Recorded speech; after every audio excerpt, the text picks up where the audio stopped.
অবশেষে আমাদের সব বস্তার আদা তোলা শেষ হয়ে গেল।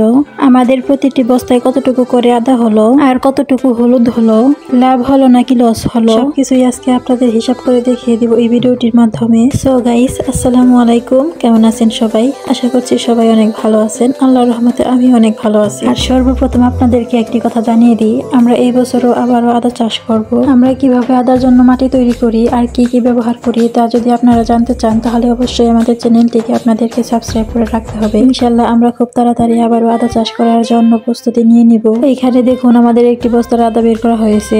আমার হাজবেন্ড আদাগুলো পরিষ্কার করে আপনাদেরকে দেখিয়ে দিবে। এই তো দেখতেই পাচ্ছেন আমাদের একটি বস্তার মধ্যে এতটুকু পরিমাণ আদা হয়েছিল। এখানে দেখতে পাচ্ছেন হলুদ, আমি আসার আগে আমার হাজবেন্ড কিছু হলুদ তুলে রেখে দিয়েছে। এই তো দেখুন আর একটি বস্তা তুলে হলুদ আপনাদেরকে দেখিয়ে দিচ্ছে। আলহামদুলিল্লাহ, আমরা যতটুকু আশা করেছিলাম হলুদ হবে, এখানে তার থেকে বেশি হয়েছে। আমরা হলুদ গাছ হাতে গুনে মাত্র কয়েকটি বস্তা লাগিয়েছিলাম। এখন মনে হইতেছে আমাদের হলুদ গাছ আরো বেশি করে লাগালে ভালো হতো। আসলে হলুদ গাছ কিভাবে লাগাতে হয় আমাদের জানা ছিল না, তাই আমরা বেশি করে লাগাইনি। এই বছর আমরা আদার পাশাপাশি হলুদ গাছও বেশি করে লাগিয়ে নিব। এখন আপনাদেরকে একটু আমাদের সবগুলো আদার বস্তা দেখিয়ে দিই। মাশাআল্লাহ, আদার বস্তাগুলো দেখতে অনেক বেশি সুন্দর লাগতেছে। আর গাইস, আমাদের সবগুলো আদার বস্তায় কিন্তু আদা হয়েছে এমনটা কিন্তু নয়। আমাদের কিছু বস্তার আদা গাছ মরে গিয়েছিল, ওই বস্তাগুলো একদম খালি ছিল।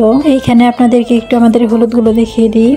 এতগুলো হলুদ হয়েছিল আর বাকি হলুদ আমরা ঘরে রেখে দিয়েছিলাম। সব মিলিয়ে আমাদের এইটুকুই হলুদ হয়েছিল। আর ভিডিওর শেষের দিকে আমাদের সবগুলো আদা আপনাদেরকে মেপে মেপে দেখিয়ে দিব। আর এইখানে দেখুন না, ছেলে বাবাকে কাজ করতে দেখে ছেলেও বাবার সাথে কাজ করার জন্য চলে এসেছে। ছেলে বাবার কাজে সাহায্য করতেছে নাকি তার কাজগুলো আরো বেশি করে বাড়িয়ে দিচ্ছে বুঝতে পারতেছি না। যাই হোক, ছেলে যে বাবার কষ্টটা বুঝতে পেরেছে এটাই অনেক। এইভাবেই আমরা আমাদের সবগুলো আদা তুলে নিব।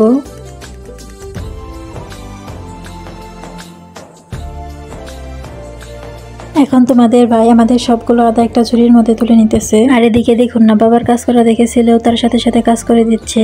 ছোট বাচ্চারা যখন অনেক বেশি দুষ্টমি করে আর একদমই কথা শুনতে চায় না, তখন তাদের দিয়ে কাজ করাবেন, দেখবে তারা অনেক খুশি হবে এবং দুষ্টমিও কম করবে। আমিও সেম এই কাজটাই করি। যখন আমার বাচ্চা অনেক বেশি দুষ্টমি করে তখন আমি কাজ দিয়ে বসিয়ে রাখি। আর এখানে দেখুন একটি আদা হয়েছে। এই আদাটা কিন্তু বস্তার ভিতরে হয়নি, মাটিতে হয়েছে। হয়তো বা কোনোভাবে ভুলবশত নিচে পড়ে গেছে। এখান থেকে এত বড় একটি আদা হয়েছে। আমি তো আদাটা টান দিয়ে উঠাতে গিয়ে আদাটা ভেঙে ফেলিস, কেননা মাটিটা অনেক বেশি শক্ত ছিল, কোনোভাবে উঠানোই যাচ্ছিল না। পরে ওই আদাটুকু আর খুঁজে পাই নাই। আর আমরা এই বছরই প্রথম আদা চাষ করেছি, তাই ভালোভাবে বুঝতে পারি নাই। আসলে মাটিটা অনেক বেশি শক্ত হয়ে গেছিল। এই মাটিতে আমরা যদি আদা না বুনে অন্য কোনো নরম মাটিতে বুনতাম তাহলে আদা হয়তো বা আরো অনেক বেশি ভালো হতো। আমরা আদাগুলো এখন আর যেহেতু চাষ করব না, তাই আমরা আদাগুলোকে ভালোভাবে সংরক্ষণ করে দিব, যেন আমাদের আদাগুলো নষ্ট না হয়ে যায়।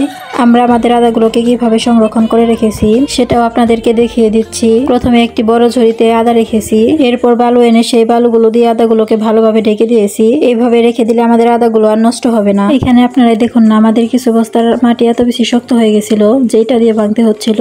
আমিও একটু পাকনামি করে হাত দিয়ে আদা উঠাতে গিয়েছিলাম, দেখুন না আদাটাকে ভেঙে ফেললাম। আর আমাদের এই বস্তাটার ভিতরে কোনো আদা ছিল না। অবশেষে আমাদের সবগুলো আদা তোলা শেষ হয়ে গেল।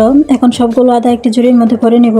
ঝুড়ির মধ্যে ভরে এখন ঝুড়ি সহ সবগুলো আদা মেপে নিব। আমাদের বেশিরভাগ আদা আগে তোলা হয়ে গেছিল, আজকে আমরা শুধু একটি ঝুড়ির আদাই তুলেছি। এখন আসুন আপনাদেরকে একটু আমাদের সবগুলো আদা দেখিয়ে দিই। প্রথমে আমরা আমাদের আদাগুলোকে ঝুড়িতে করে রেখেছিলাম বালু দিয়ে। এরপর আমাদের সবগুলো আদা এইভাবে ঘরের মেঝেতে রেখে দিয়েছি।